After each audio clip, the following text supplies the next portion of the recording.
Hi, I'm Scott. Welcome back to Synth Stuff. Today, Yamaha announced the new OS 3.0 for the Montage M coming up. Yamaha gave us a big list of stuff that they were including in this update. Unfortunately, we don't have the update yet. It's in beta form. Yamaha says that the update will be available summer 2025, so that could be next month. It could be 2 months. Typically, they're pretty good with that, so I'm expecting to see it within 1 to 2 months that this release will go live. What does it give us? Well, there's a few things in here that are really interesting. Some of them are just kind of gradual updates. So let's get to the list. First off, we get a new set of Clav samples. They're called the Clav D6, which is a Hohner Clav D6.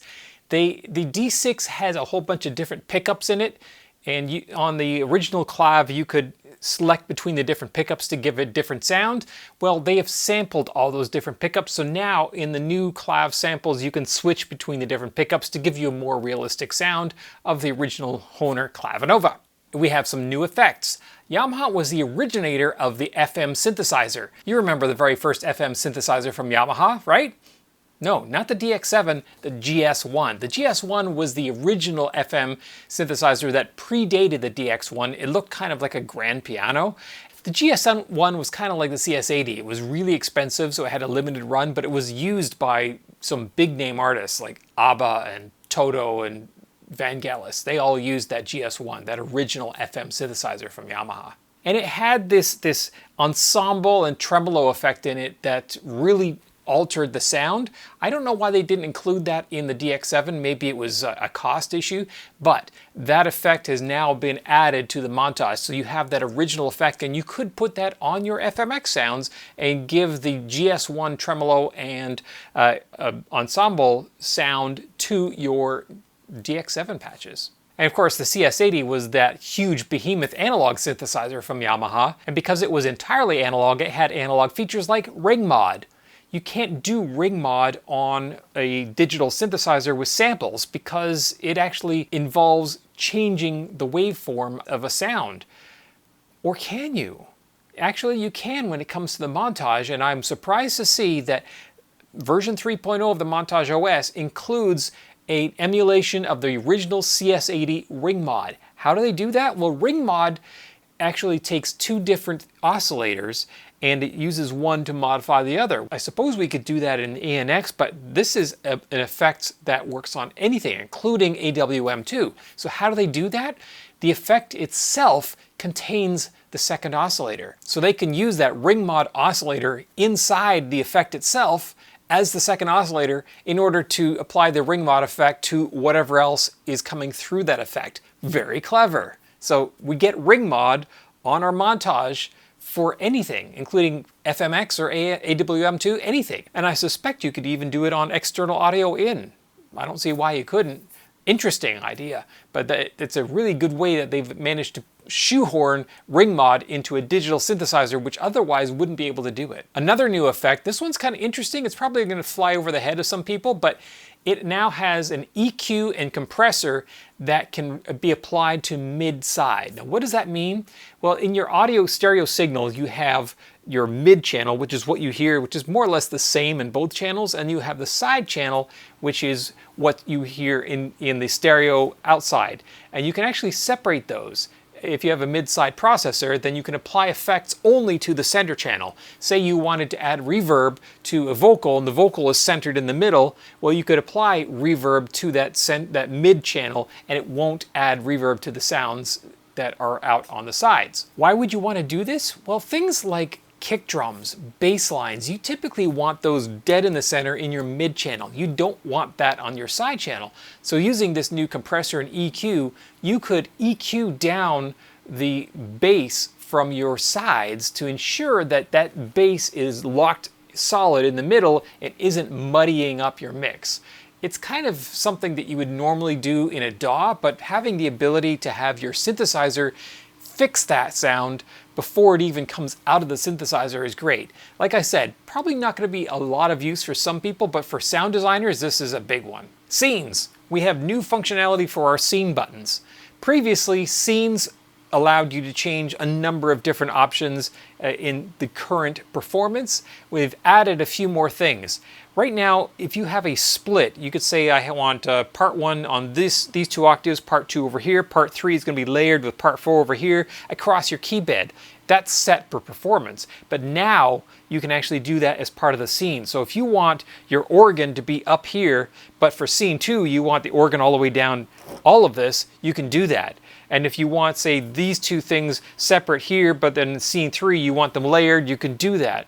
For instance, if you are playing a song and for one part of the song you only have a little, maybe an octave or 2 up here that you use that for, but for the chorus you need to get way down here, but you don't want to use up all that space throughout the rest of the song, you can say, okay, well, scene 1 is just up there. Scene 2, that sound now expands down to here, and I can play it on all of these keys here. And that's obviously configurable per performance. Other things that you can now do with the scene as well is the super knob controls. What is the super knob going to control in what ways? That's also going to be part of the scenes. It's now going to also save parameters for external parts. So if I have an external part where I'm playing this and it's actually playing over MIDI, this synthesizer, I can have maybe MIDI effects or things that I want to have affect that external part, like key splits, will now also affect external parts in the scenes. The Montage M added this quick edit screen up here that allows us to quickly edit things.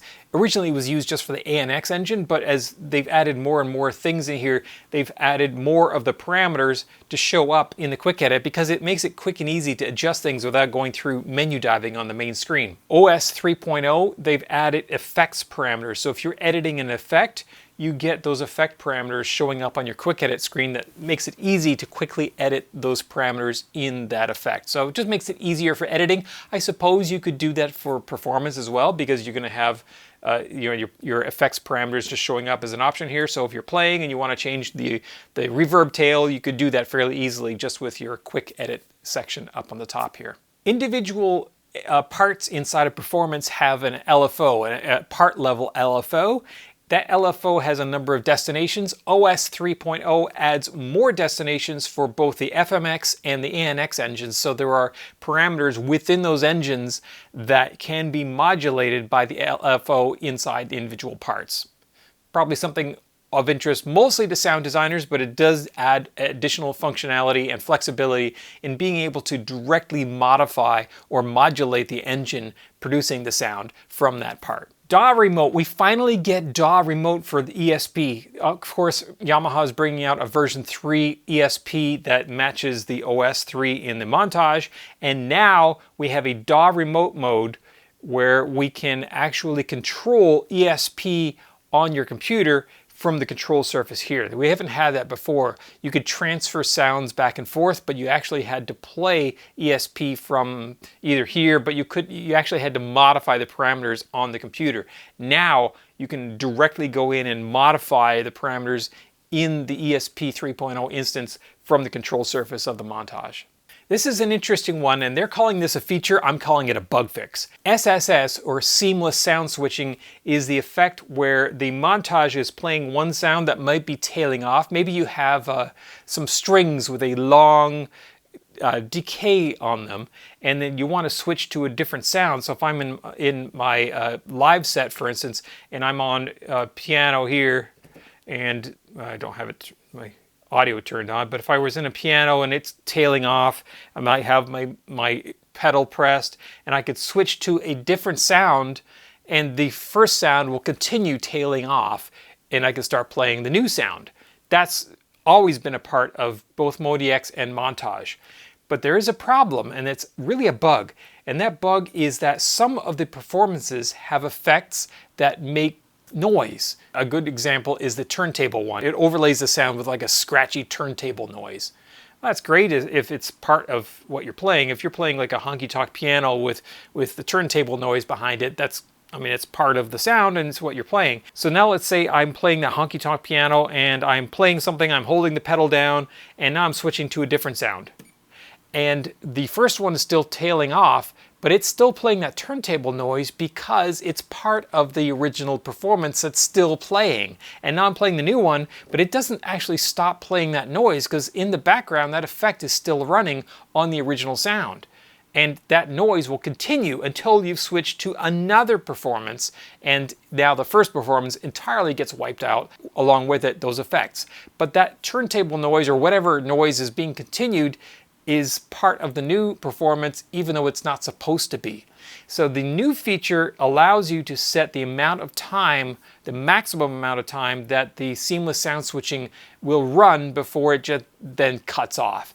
And you can do that performance-wise, or you can do it global. So you can change the way the synthesizer works overall for all existing performances. You can leave it set at infinite, which is how the existing Montage and Modulation works, and it'll still keep working that way. Or you can change it for your synthesizer, and that will affect every performance that you play, that the seamless sound switching will stop running after 5 seconds, 10 seconds, whatever it is that you want. Expansion of libraries. On the original Montage and Modulation, we only got 8 user libraries, and it was very limiting. When the Montage M came out, they said, okay, you can have 16 now. And that was a huge win because I was always trying to figure out how I'm going to combine libraries and fit them into 8 libraries because it's just not enough. When we got 16, I thought that's great. I'll never use 16, but I mean, I'm looking at it now, and how many have I got in here?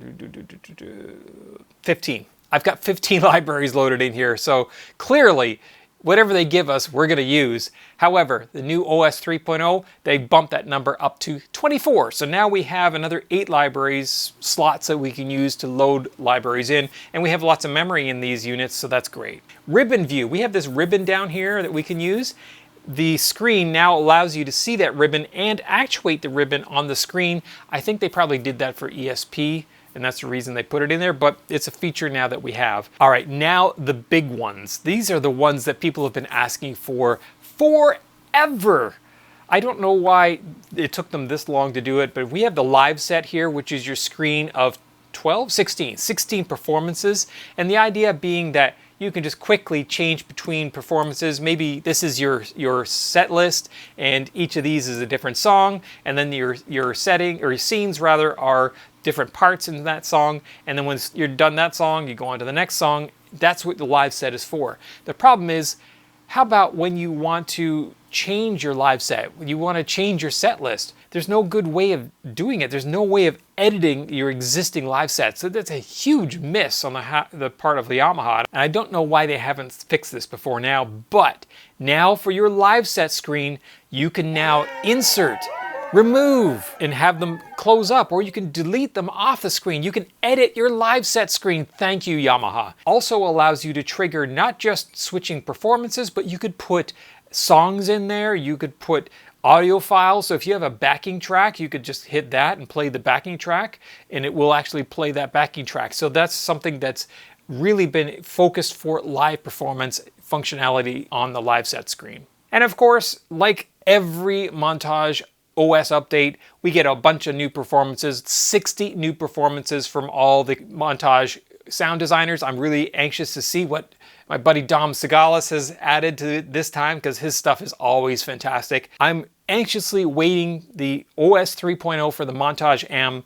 I'm thrilled with the features that Yamaha has decided to add to the Montage M, and once it does come out, I will definitely be installing it and demonstrating all of these new features to you and showing you how to use them on your Montage M. That's it for this video. If you have any questions, comments, suggestions, put in the comments section below. If you like this video, click thumbs up on it. Subscribe to the channel. Helps me out when you do that. Thanks for watching.